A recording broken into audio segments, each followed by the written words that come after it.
Welcome to Soul of Travel podcast. I'm your host, Christine, and I'm excited. Today is a special podcast because, as you can see, if you're watching the video, I have two guests with me. And if you can't see, you'll hear soon that I am being joined by the co-founders of Sororal, Megan Ryder-Burbidge and Linsey Sherman-Zekulin. And we were just talking about all these beautiful hyphenated long last names that we have. We have some sort of unique tribe happening here, I believe, but I am so excited for this episode.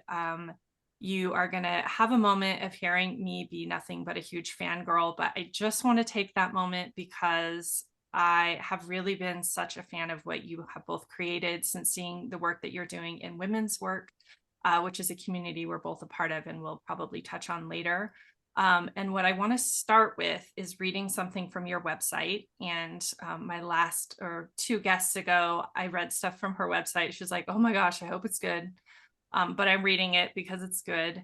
It says, Sororal is travel for women for the good of womankind.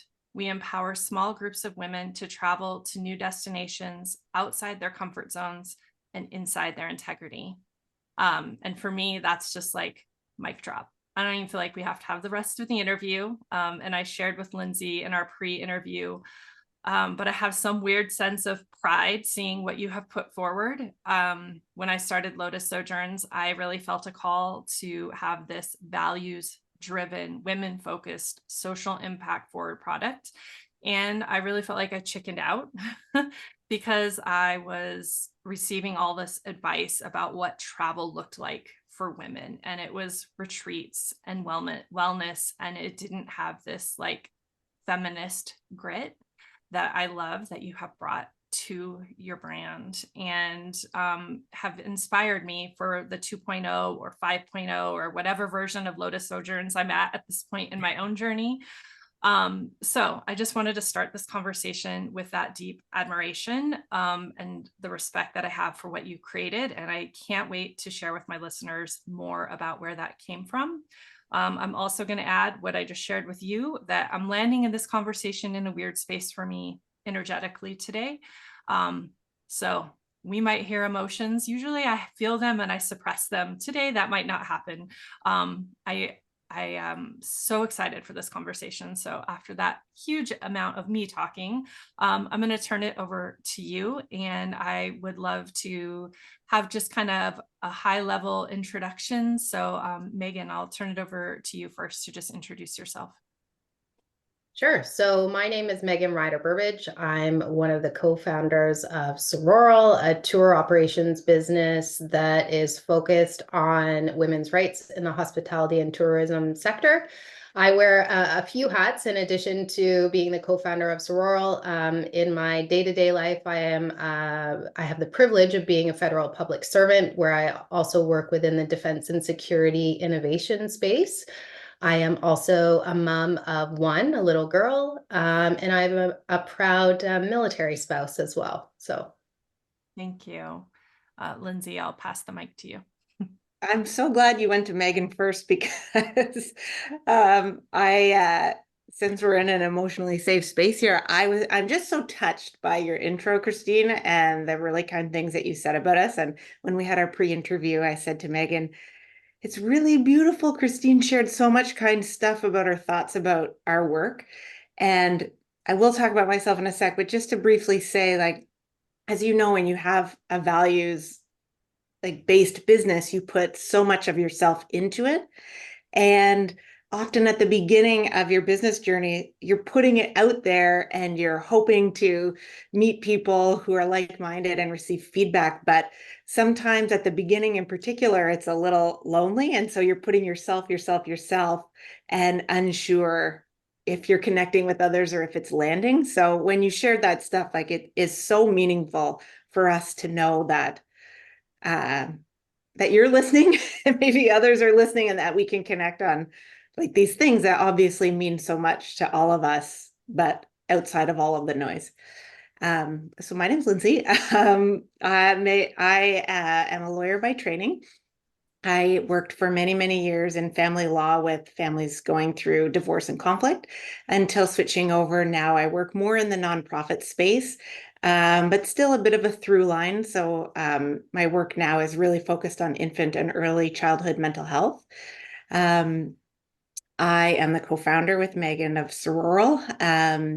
And we'll talk a little bit, I'm sure, soon about how we met and how that began. But Megan and I met volunteering together, specifically at an anti-violence organization. So that's been a big part of both of our lives. And I'm a mom of two little girls who we think a lot about our daughters, I think, when we do our work together. Yeah, that's sort of me in a nutshell. Yeah, thank you for sharing that. And I guess beyond being united by our double extra long last names, we also are all girl moms, which I think isn't like lost on me, that that's really important. I know in my own personal journey, I thought I would never have kids. I had all these reasons why, most of them being like social and climate based, actually, even as a really young person. And then I ended up being blessed with three beautiful children that are all girls. And every day I think, oh, I know exactly why I have you, because they continually light this fire under me. Like, it's no longer just for me. It's like you can really wield that sword if you're doing it for your daughters. And so I think, again, this alignment in the way that we're tackling what we're tackling through travel is really powerful for the work that we're doing. So again, I mean, we'll be sick of it by the end, but I'm just so excited that you're here. And I just am really honored to be talking about your journey. So I would love to begin to understand. We've heard a little of your background, which thank you for sharing. I'm always so impressed with where the women that I meet have come from before they enter travel and how that influences what they're creating. But I would love to hear a little bit more about how you landed where you are, how you met, and how Sororal came into being. And you should go, Megan, because you pitched it.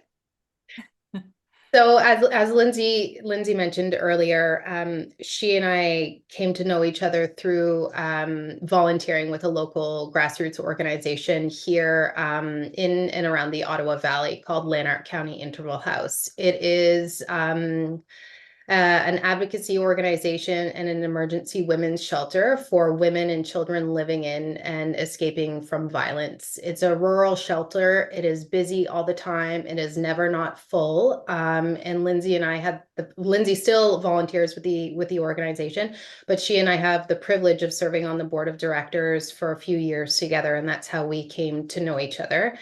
It is a wonderful organization. We're so proud to be a part of it, and it has really shaped, I think, at least I can speak from my own experience, to who I am as a woman who walks through the world, how I support my community, and also what we have brought to Sororal through those experiences. So we got to know each other volunteering on this board. We became fast friends, sharing WhatsApp messages, emails, contacts, whenever we could in the midst of our busy working mom lives. And I had, one day mentioned something to Lindsay about my interest in wanting to create an organization that went outside and beyond sort of the community borders, the local borders that we serve. Because not only is Lindsay's family foundation that she's a part of, Happy Roots Foundation, it focuses on local community-led support. So we wanted to do something that reached beyond that. So this is where sort of the idea of Sororal came in. And I know we're going to speak to the importance of finding a co-founder later, but I really wanted to have a co-founder. I wanted to be able to build this with someone else, someone who had shared values, someone who really had the desire and drive to grow in this business with me. And that is where Lindsay said, hey, like, I think you're onto something here. Like, let's build this beautiful thing together. Let's support women locally and abroad. And let's fuse this anti-violence philanthropy piece into the travel elements of the business. Yeah. Did I get it all, Linz? That was perfect. The way Yeah. I remember it too is that you had sent me a voice note that said something like, in all of this, we should say that it was right in the pandemic. Yeah. And in Ontario in particular, we had long periods of stay-at-home isolation orders. Yeah. And so we were doing a lot by voice note and WhatsApp because we also were sort of sequestered in our homes.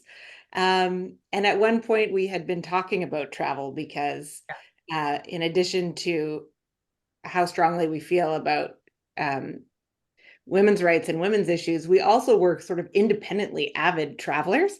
So we were also chatting travel, and I got a voice note from Megan that said, wouldn't it be cool if there was like a travel company that did trips for women, created safe spaces so women could travel, and supported women businesses in the countries that we were going to, and there was a philanthropic element? And I was like, yes, Megan, that would be a very cool company. And then from there, we were like, well, let's make it. Yeah, I love that. And also, I guess we'll go back to divine timing or not, but that this all launched during the pandemic. I think that's so interesting because one, that should feel like the biggest reason to not start a travel company. And yet you're kind of presented with this gift of time, this unique connection, and the space to actually kind of build it. Not that running, having your own businesses and children allows for a lot of space, but I feel like we innately create space for the things that we're really passionate about. And so I love that that was kind of where this came out of, because there's even some more, I guess, fierceness to that, or commitment. If you decide to launch something in 2020 in travel, like, that means you're pretty serious about what you're creating. So I think that's pretty outstanding. I unfortunately had the opportunity of launching on International Women's Day in 2019 as like a soft launch. And then I went to my first huge event to really show Lotus Sojourns off in February of 2020, and then had my first full year of travel scheduled for 2020.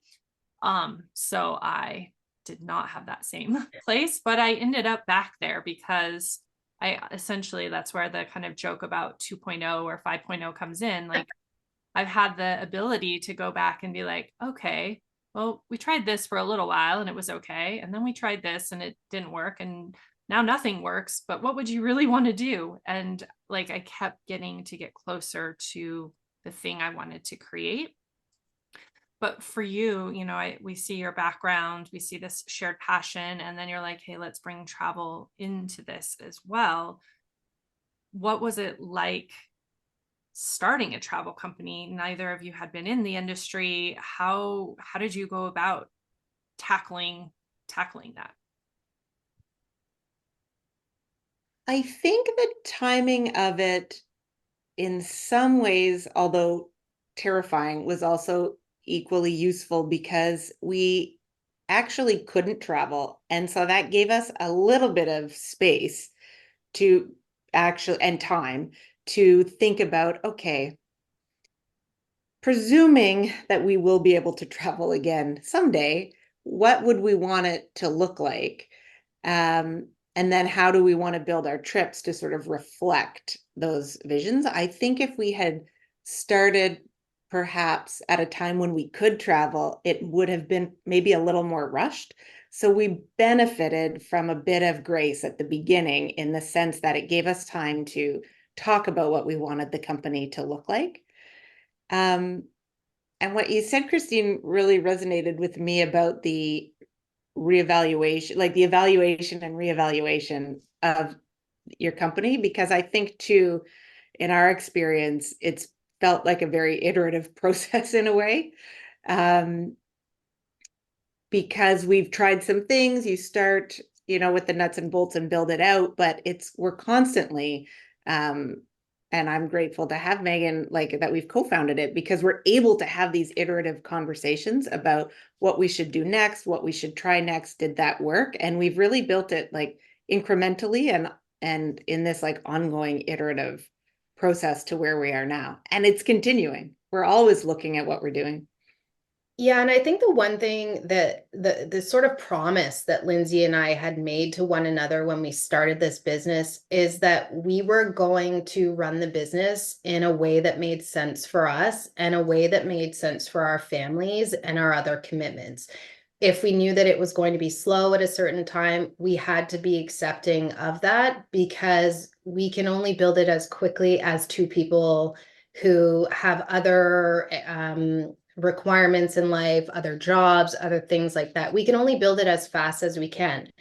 Has that meant that things haven't gone as quickly or we aren't able to partner with people on certain things? Absolutely. And it's been really hard for us as two very like type A personalities that want to really connect with people and go all into something, building it slowly and making sure that we're making the right choices. We're evaluating our expenses, we're making mistakes, we're learning from them, we're pivoting has been really valuable to us. You know, as you said, Christine, we weren't in the travel space before. And I'm going to say something that's perhaps not very popular, but the industry is really hard to break into. It's a really hard nut to crack. We have experienced that it's not necessarily always as welcoming as we would have hoped, but we also understand that the industry is reeling off of a pandemic that completely wiped out the industry, of which women were a major part of it. And so people are going to come back and be competitive, and it's a sales space. And so it's been a bit of a challenge to sort of break into the industry. But what we're most thankful for is the wonderful people that have come into our lives since coming into the industry that have been super supportive, super welcoming, offered advice, offered some critique very early on, because we've used it. We've really used it. We've taken it to heart, and it's really shaped how we've presented ourselves or how we've presented the products that we offer women. Yeah. Okay, I have about 10 different questions I want to ask right now, but I think I want to go to working with a co-founder because we've mentioned it a couple times now. So for me, as my listeners know, I'm sure I my business that presents certainly many challenges, especially slow growth because it's just me. And like all of the things, the decisions you have to make on a constant basis, I definitely get decision fatigue, and I'll just be like, and that's enough decisions. We're not doing anything right now, because I don't have that person to kind of volley or fact check with or think things through. And another thing we'll talk about is community, which I do luckily have, but it's maybe not the same as having a co-founder. So Megan, why was that so important to you? And then Lindsay, maybe you can offer your thoughts on creating a business with a co-founder as well. So I have an executive MBA, and I've met and interacted with a lot of people in the business world, entrepreneurs, especially. And one of the things that they told me is that it can be quite isolating. It can be really hard. And if you are fortunate enough to have a co-founder and have someone that you love and trust and want to build something with, do it with them. There have been plenty of tears shed, plenty of happy moments, both personally and professionally, that I am so happy that I've had Lindsay for. Luckily, neither of us have had any sort of tete-a-tetes or disagreements, huge disagreements over anything in our business yet. And hopefully it doesn't happen. But I think finding a co-founder that you respect and that you work well with and have a shared vision is really important. And I'm so happy I did it. I don't think Sororal would be where it is today if it wasn't the two of us. The experience that Lindsay has and the experience that I have in bringing that together has really made the business what it is. And it brings different perspectives, which I think if you're a lone person working in a business, it can be tricky. So that's why I wanted Lindsay by my side. I'll say too, from my side personally, like I know about myself that I do my best work when I'm working in with another person or in a small group. And for a long time, I I almost felt that was a self-criticism of mine, like, oh, I rely on other people, like, to get me going and to share ideas with. And now I would say once I got north of 40, I realized that, wait a minute, there's no judgment attached to a particular working style. You do your best work when you're sharing with someone, building off of each other. And so for me, for sure, I would need and want to work with someone in order, I'm at my most creative and my most motivated to do that when I'm working with someone. Um, and I knew that Megan and I were already great at working together because we had that shared experience on the board. We were the co-chairs, I think Megan mentioned earlier, and that's a lot. It's an important organization. We were both super invested in it. Um, and so we had like a trial run of Yeah. working together and know each other's styles. I think we also have styles that complement each other. Yeah. And so we knew that about each other. And so when the opportunity came up, working with someone and I love that person, okay, we're good. Yeah, that's so good.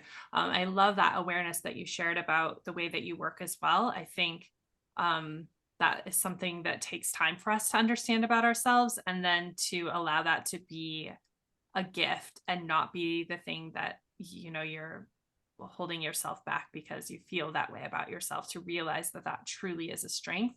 I think that's a really powerful awareness, and I would love for our listeners to think about that, maybe to look at something that they believe about themselves is a weakness when actually it's truly their gift.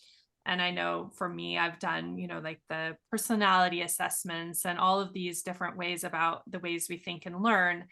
And there was one in particular that, like, my top three strengths were all about like learning, like one of your strengths is you learn for the sake of learning. And I'm like, how can that even be a strength? That just seems like that's bogging me down. And it also wasn't really a tangible strength. Like, I am goal oriented and I am very organized, like those are the strengths you put on your resume. And like someone who learns for the sake of learning feels like their resume should need to go to the bottom of the list. But like having it be listed as my strength, it was something I could be like, oh, that is true about me. And what it has allowed me to do is have like incredible insights into all these seemingly random things that now I can tie together in a different way and have observations about so many things that maybe most people wouldn't, because they didn't just like decide to take genetic engineering and history of rock and roll in college because they sounded fun. And like definitely my advisor would have said those were weaknesses in those moments, but I just like couldn't kind of dispel that need to learn. But I love that awareness of yourself. You had also mentioned, Megan, kind of breaking into the industry, how hard it was, particularly at this time. We've talked about the importance of having a co-founder, but I'd love to address the importance of having a community as you're building a business. And we met through women's work, which is a space that I'm really proud to be a part of. It's a great tourism accelerator for women and non-binary entrepreneurs. I will give Iris a shout out all day long. She's one of the allies of the podcast for good reason. But that program was so beneficial to me in terms of what I learned, but also incredibly important for the people it surrounded me with, including both of you. So I'd love for you to share maybe about your experiences and why the community that you have around you when you're creating a business is important. So we kept Sororal quiet from everyone until like the big launch day. We shared it with a bunch of our very close girlfriends and family members to get their feedback and thoughts, but we were very nervous to share our baby with the world. Especially one that means so much to us in terms of our advocacy, our work supporting women, as well as those who have been victims of violence. We very much did not want I think like most people don't want to hear the criticisms, especially around topics that are so important. Luckily for us, it was very well received, and people were quite happy with what we had put together. We've had victims reach out to us that are very supportive and thankful for what we're doing for women all over the world. We've had experiences on fam trips where people have talked to us about their personal experiences and that they hadn't come across a business that was doing something very specific for women who've been victims of violence. And so we're very proud of that as a business. And so our community has played a huge role in how we've approached launching Sororal into the world. They teach us a lot. We rely on them to not only inform us about how we're doing things, but to provide us with critical feedback as to when we are doing things wrong. The women's work community was excellent for us. We've maintained a lot of great friendships through that community. And I think groups like that are really important, especially for startups branching into the industry. I had a great conversation with Catherine Gallagher from Women Travel Leaders yesterday, just giving feedback on our experience being within the Women Travel Leaders group, a fantastic group, very helpful, very great. But some of my comments to her were around being perhaps a little bit more supportive or leaning in more to the mentorship elements of organizations or community-based groups like hers, where industry vets who've been working in the travel and tourism sector for 20 plus years should be almost partnered right away with newcomers into the industry, because there are plenty of little nuggets that you could get from me and I could get from you if that happened. And I think it's really important that as women, we do that for one another. I am very, very supportive of mentorship opportunities with women and community building, and very much subscribe to the adage of when one thrives, we all thrive. And I think we're doing a disservice to each other as women if we're not really pushing for that. And so I think in the industry, I think it's getting better from what I've heard from people who have been in the industry for a long time. But I think we owe it to ourselves as women to do better and be better in the industry and really push for that. Yeah, so that would be my feedback in terms of community. Lindsay, I don't know what you think on that. Yeah, I can tell we're connected because you were starting in on answering the question, I was thinking about the mentorship piece and there were lots of parts of the women's work program. So both Megan and I enrolled in it, and we did wonder, since we're both from the same company, whether we should both do it. And I think it was a good choice that we both did, because there is something about, so there's the information and that's shareable, but there is something special and unique about the personal relationships that you can develop when you're in a travel accelerator program or another type of community program, women's group or travel leaders program, that you can't, there's something irreplaceable about connecting directly with other people. And I was reflecting as you were chatting, Megan, about the mentorship piece of women's work in particular, and how several times along the way, so we were very early in our journey when we did the women's work program, and my mentor gave us some really useful feedback, but it has come to light over time. So sometimes in a mentorship relationship, you're receiving feedback, you're happy to receive it, but it doesn't click right away. And I think that's the beauty of a mentorship relationship, because it may be 6 months later or 9 months later, and you realize, oh, yes, okay. That's And what then, she meant. yeah, that's what she meant. And then incorporate it and take it. So I guess I would say that the value of those personal relationships and connecting with other people working in the space and then being able to maintain them has proven so useful for us. These were two very long answers to basically Yeah. tell you community is everything, and we wouldn't be here today without it. Yeah, no, I love it. And I think those are the experiences that people relate to when they're listening. So I really appreciate it. And I agree that I think mentorship is so important and personal connection. And that's part of like my motivation, even behind the podcast, is that people listening are going to hear something, they're going to learn something from you, and that's going to help them move forward in their journey. And so it's kind of like a disassociated mentorship, I guess. There's not a direct connection, but because we can share so honestly, that's where that has value.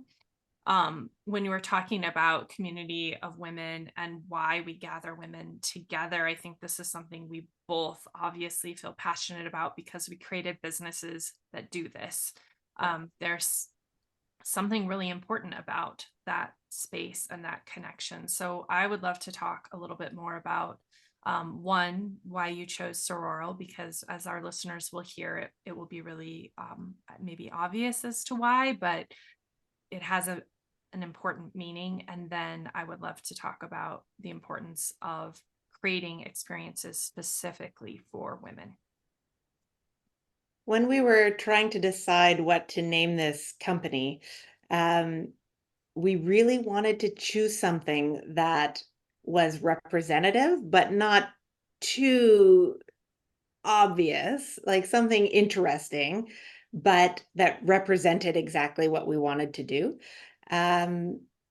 So which is like an amalgamation of a few different things. So we really spent a bit of time trying to figure out, okay, what can we do, and Googling, and somehow we landed on the the root of the word sisterhood, which is where we got sororal. So sororal means of or like sisters.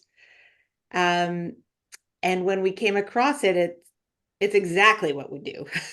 We are trying to create a company that connects women to be of or like sisters and to share those experiences in all different parts of the world. So it was exactly what we were looking for, but also with a bit of a twist. It wasn't, just a sisterhood experience um, or a sorority experience, which has some of its own connotations, but really like back to the essence of what it means to have a sister experience. And I don't know if I should say this, but we like that it kind of sororal sort of sounded like Aurora Borealis, which had like the travel element to it. We had a good chuckle about that when we were deciding, should we go with it? Yeah, and we didn't want to include travel in our like the title of the business. So, and we knew we wanted it to be sort of one word that would be like a recognizable name. And so, yeah, as Lindsay said, in our Googling and wordsmithing and putting names together, that's what we landed on because we felt it was true to what we wanted to create. Yeah. Having said that, our website is sororal.travel because, as any new entrepreneurs will know, it was a whole new world to us to find like domain names and learn about the internet. Yeah. And realizing that there are new endings for websites. Anyway, it was a whole new world, but we landed on sororal.travel because of the craziness of landing and securing domains. Yeah. We didn't want to pay some man $90,000 to get our name on the internet. Yeah, I feel like that's one of the first entrepreneurial like lessons because it's one of the things you're like, I will have a business, I will have a website, and then you go to your Finder and like learn that you can't have your business's name that you've already fallen in love with. That's a really painful one. I'm going through that with the podcast right now. Yeah, just one of those things where you just it's something you don't expect to have once you've gotten that far and fallen in love with it.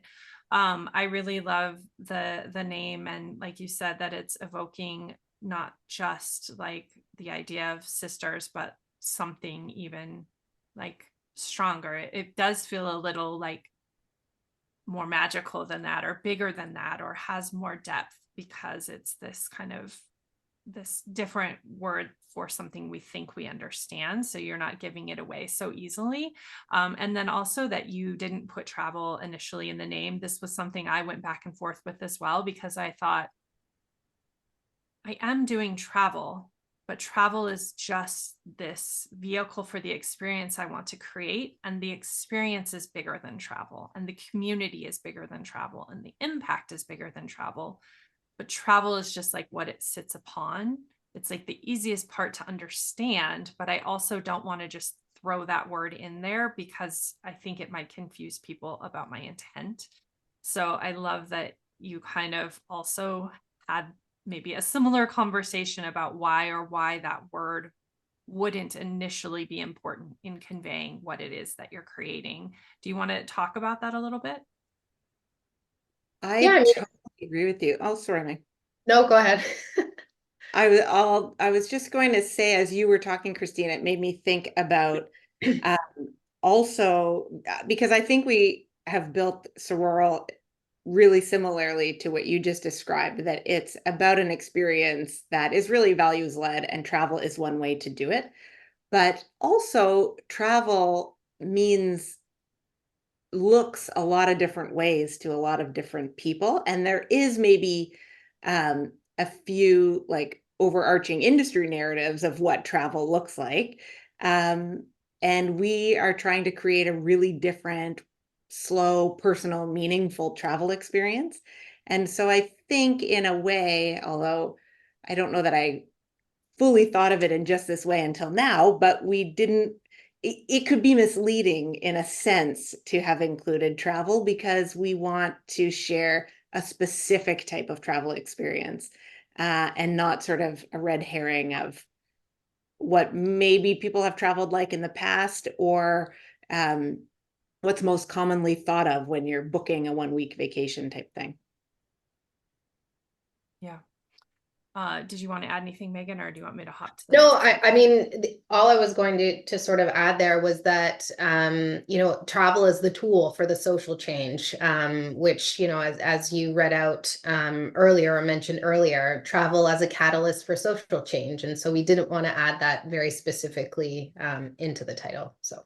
Yeah, well, perfect. That will help me narrow down what the next question is, because I have written, let's talk about travel as a catalyst Yeah. for social change. Because we are so aligned in that. And when I started my company, I literally started in support of a local social impact project. And I thought, okay, this is how I know I'm going to Guatemala. This is the first place I'm going because I love this organization and I want to create an experience in connection with them. And I want it to be about connection to them. And so, of course, we have to travel to get there.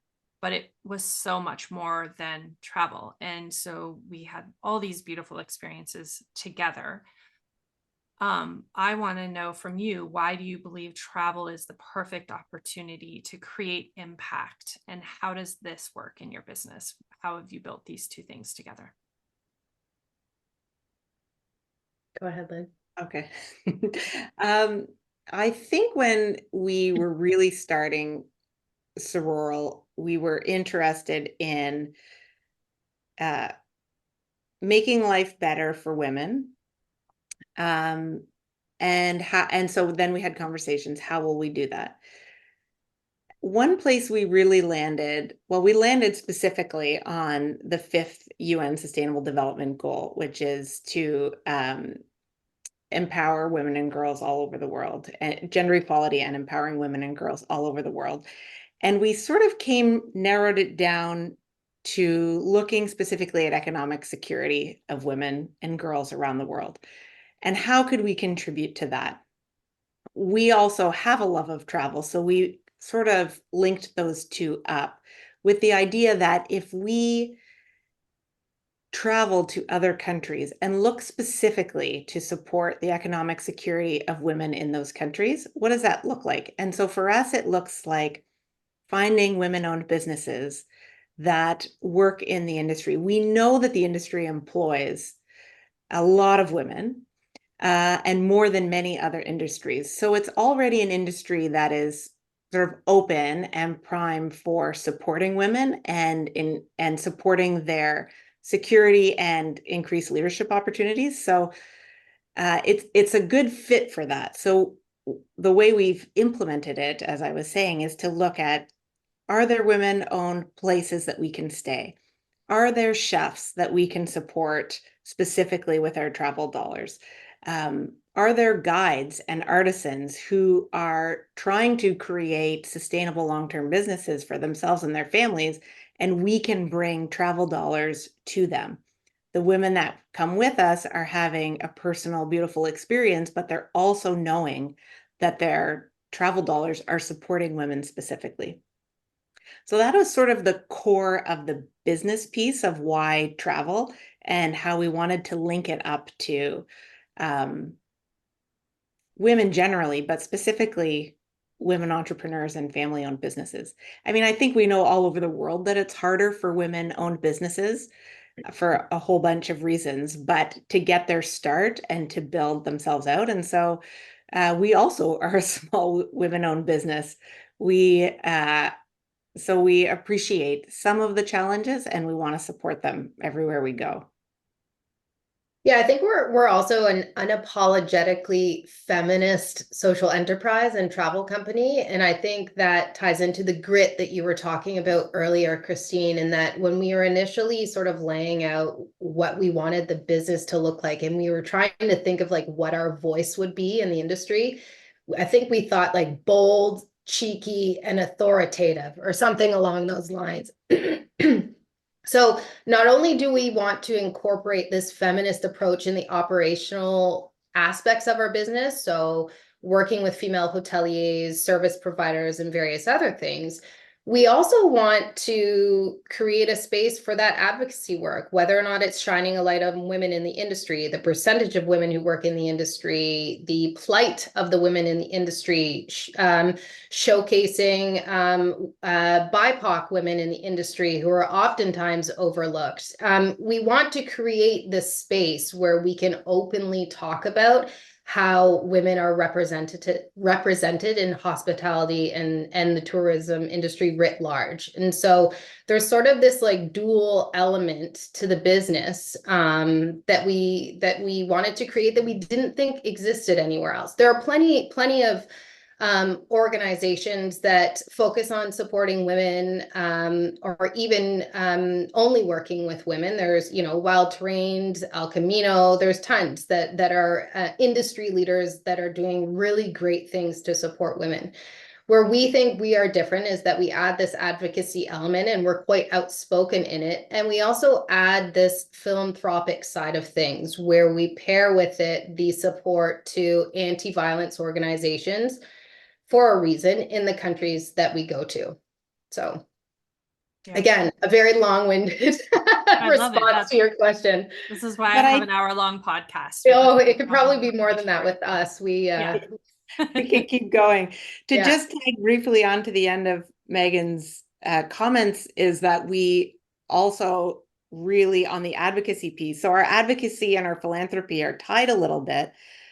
Because yes, we do want to give back from our travel dollars to the local nonprofit that we've partnered with, but also to advance all of our interests in the advocacy piece by shining a light specifically on violence against women. Because what we have, of course, that's how we met in the sense that Megan and I were volunteering at our local anti-violence organization.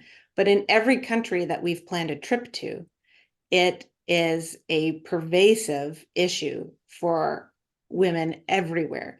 And so there are lots of things that unite women around the world, but specifically on this one issue, it has touched women in every single country that we visited and all the ones that we haven't. So it's really one of the major through lines, and that's why we chose it as a focus for our advocacy work.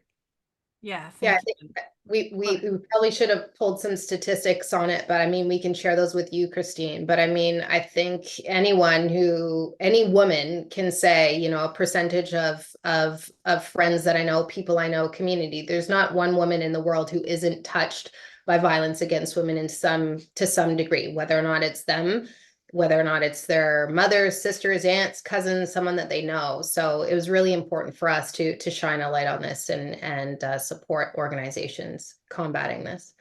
Yeah, I that was the last thing that I kind of wanted to talk to you about, is specifically how you were bringing that in, and that I know that again is how you met, why you started this business, and then how you decide to bring that focus to the front of what you're doing. And again, not have it be hidden, not have it be subtle, not having it be like a checkbox when people apply to take a trip with you, or sign up for a trip, like, do you want to add this donation? Like, having this be what you're connecting on, why women are finding you in the first place. They're like, oh my gosh, I didn't know my travel dollars could do this. This is how I want to make a change. And I was sharing with you before we hopped on that I just did this Instagram post that I'm going to be crazy to see, like, what happened while we're even sitting here talking. But I had just read a statistic about, actually, I won't go fully into it right now, but a really painful statistic about rape in the United States, and how that's kind of been eating me alive, and the way that I can't get away from that thought. And then it is, what can I do about it? And that's the hardest thing. Like, the what can I do about it piece feels impossible. And so I think what we have all done is try to think of a way we can do something about it, and do it in a way that maybe it's not all consuming, it's not focusing entirely on the experience, but we know that the choice we're making is creating an impact in a way that we want to see change being made in the world. And I can't get past how much room there is in the travel industry to do that, because, as you said, everywhere we're going, there is something that we could be touching upon, whether your focus is gender equity, whether your focus is climate action, whether your focus is any of the UN sustainable development goals. You can have an impact with your travel business. You are having an impact one way or the other, but you can choose the impact you're having. And so I just am so honored to sit beside you and see and witness what you're creating, and know that we can offer people ways to give back when they least expected to be able to do so, such as having a beautiful travel experience. That felt like a soapbox, but thank you for sitting with me. No, not at all. No. Well, I mean, Lindsay and I really appreciate you sharing all of that with us, and feeling comfortable to share that with us. I'm looking forward to reading what you said after the podcast on your post. So we'll make sure we check that out. One of the things that was really important for us when we partnered with these grassroots women's organizations in country was that we weren't two foreign white women coming into a country and telling them what they needed to do or how they should spend the money that we give them. So we make a conscious effort to connect with them often to say, what do you want us to help you with? And how do you want to spend this money? And how can we help you with that? It's for them to tell us what they need, not for us to tell them what they need, which I think sometimes folks in the travel industry can forget when they go to another country. I think everyone's intentions are probably in the right place, but sometimes we need to think about the fact that you shouldn't be parachuting in and telling local organizations how they should run their services or help local women. So that's important for us. And the other piece is that we allow our travelers the opportunity to meet with representatives from the organization that we're supporting. We don't do voluntourism. We don't do anything like that. It's a hosted coffee or lunch so that they can actually ask questions and educate themselves about the organization. And we purposely do it at the beginning of the trip so that can sit with them for the trip, so they can think about it, so they can ask questions, and that becomes part of the experience that they had while traveling. And it's hopefully something that is memorable to them and that they're mindful about throughout their travel experience. Thank you. Well, as we both have all said, we could probably keep talking and talking. So I'm afraid to open up another topic bucket, as I sometimes call them. But before we wrap up our conversation, I want to give you the space, since we have it here. I know you are looking for some aligned partners to support some of the work that you're doing. So I want to give you that space, and then we'll end with our rapid fire questions, which will be fun with 3 of us. We'll see how that goes. I think we'd love to take the opportunity to let anyone listening know that we are looking for partners for specifically a corporate sponsorship program that we'd like to launch that would sponsor advocates or victims in the violence space to join us on one of our trips. So that's something that we've just recently launched that we'd love to share with anyone in case that piques anyone's interest, or if they have the opportunity to share that with anyone that they think might be interested. One of the things about travel is that it can sometimes be prohibitive because of cost. And what we really want to do is open up spaces and create some experiences for women specifically who are living or working in those in those circumstances to join us and really have that opportunity to travel, meet some other amazing women, and have those experiences in other countries. Yeah. Thank you. Did you want to add anything, Megan? I think it would just be more of a call to action to our fellow women that work in the industry. Seek out women-owned businesses, service providers, hoteliers when you're traveling. Do your best to lift up women in the countries that you're traveling to. And if you are supporting women-based organizations through your companies, tell us what you're doing exactly to support them so that we can all learn and be better and do better as an industry and have more impact moving into the future. Yeah, I love that. And I think if people were sharing how they were doing it, again, it makes it easier for us to figure out how to do it as independent travelers and as businesses. And For sure. I think so many of us, especially women leading these businesses, feel the same way, that we do see the opportunity to create change. So I think the more we can share, it only is better, right? Nobody loses when that happens. And so I think it's really important to create the change that we hope to create.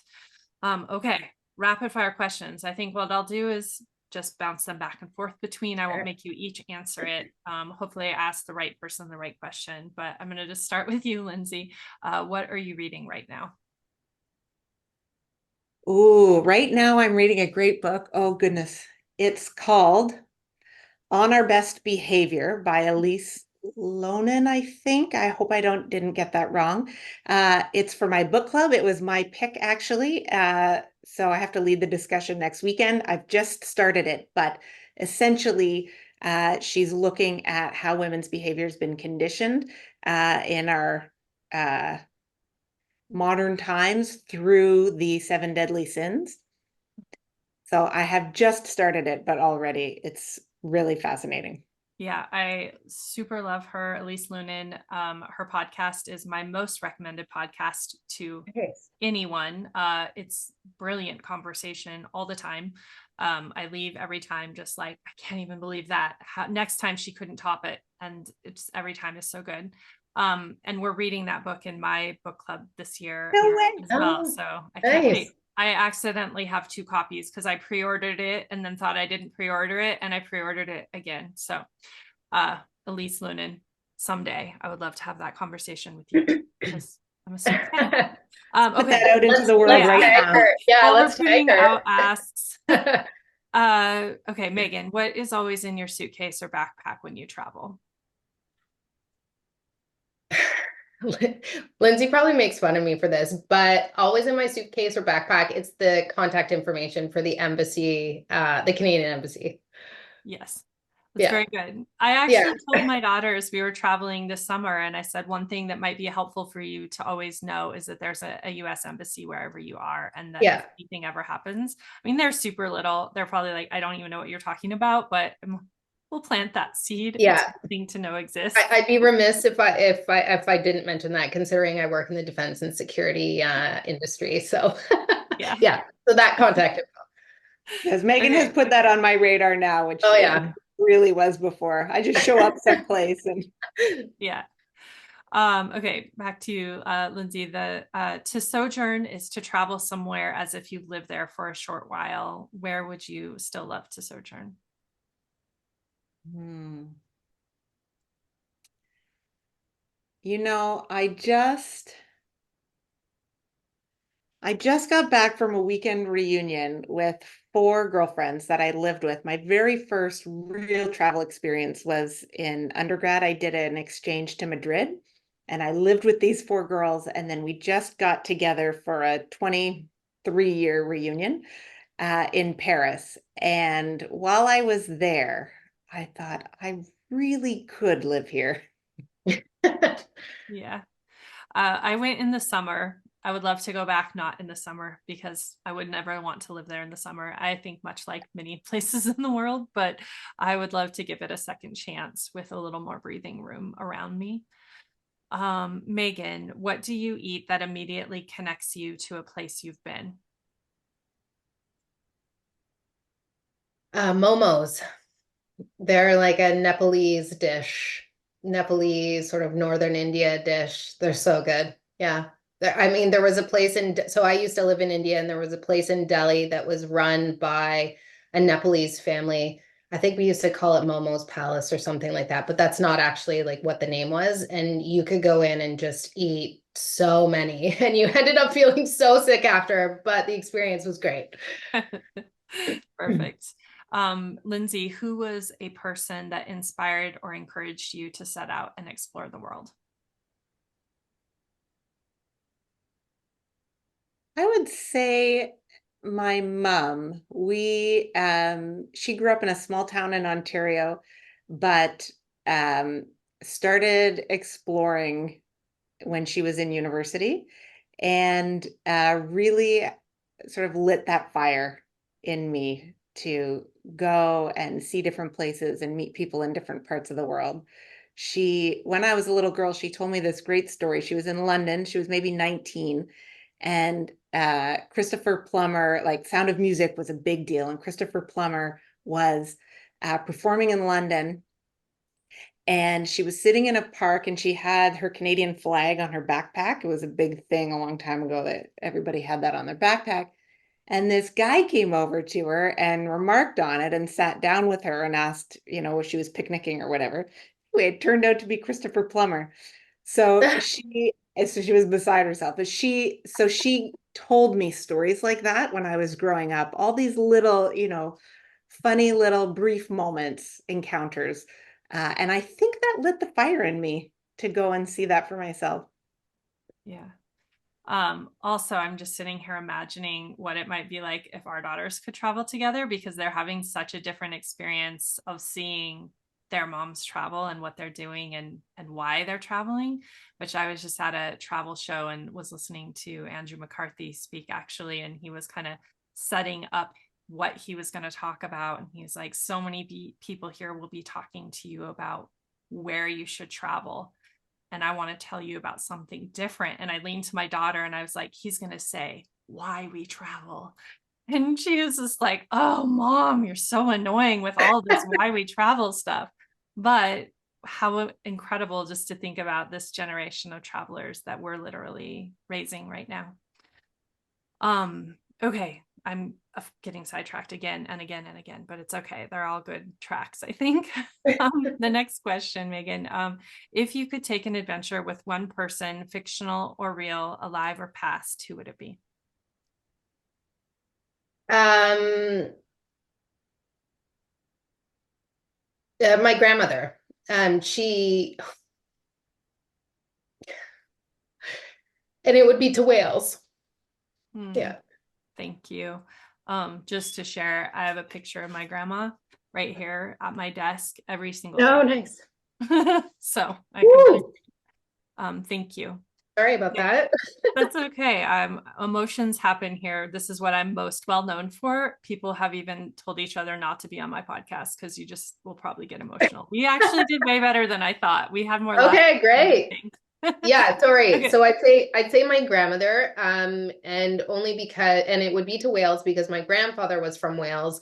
And when we were growing up, she always told us that she would bring us there when we got to university, but she passed away before that happened. So that would always be like a fun trip for us to go. Yeah, thank you so much for sharing Yeah. that. The last question I'll let both of you answer because it's the most important one. Soul of Travel is for honoring and recognizing women here in the industry. Who would you like to take a moment to acknowledge in this space? And Lindsay, I'll let you answer first. I would love to give a very special shout out to a woman we work with in Denmark who has helped us with our work on our beautiful Denmark trip. Her name is Anne Catherine Bangsgaard. She is the founder and owner of OBO Tours. And I'll just briefly say about Anne Catherine that she has many, many years in the travel industry working, but right before the pandemic, she really bet on herself and she started OBO Tours at such a difficult time because then the pandemic happened and she persevered and she's got so much grit and she pulled it together and kept it going. And we met her just after that. And she has been one of the most generous, supportive people that we've worked with. She appreciated that we were at the beginning of our journey, and she still put so much heart and soul into helping us develop this itinerary. She and I drove all around Copenhagen and the South Islands together. And I have the last thing I'll say about her, but she's so amazing, is that when I was there working with her and visiting with her, she doesn't just, she's a destination management company, but she doesn't just set up trips. Like, she really has personal relationships with all of the people that she works with. She created and met new women-owned businesses specifically to help us out and to introduce us to them in Denmark. And her entire business is built on personal relationships and trust. And we both have so much respect for her. And Catherine. Thank you. Megan. Can I give two? Sure, why not? Okay. One of them you might know. So a big shout out to Security Requar from Soulful Safaris. She was part of our cohort in the Women's Work Travel Accelerator.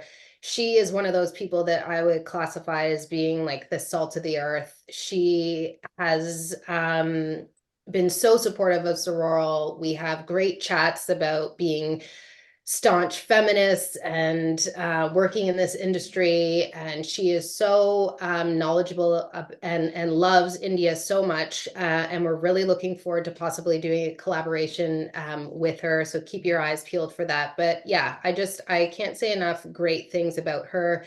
She's been a wonderful colleague, a super supportive person, and she's just an overall great gal. The other person is a woman by the name of Lotus Martin. She's an American based in Chicago. She is a travel writer, storyteller. She also owns a beautiful online company called Recuerdos, I think I'm saying that right, where she purchases beautiful objects from overseas that have a cultural and spiritual meaning from the place that she's sourced them from.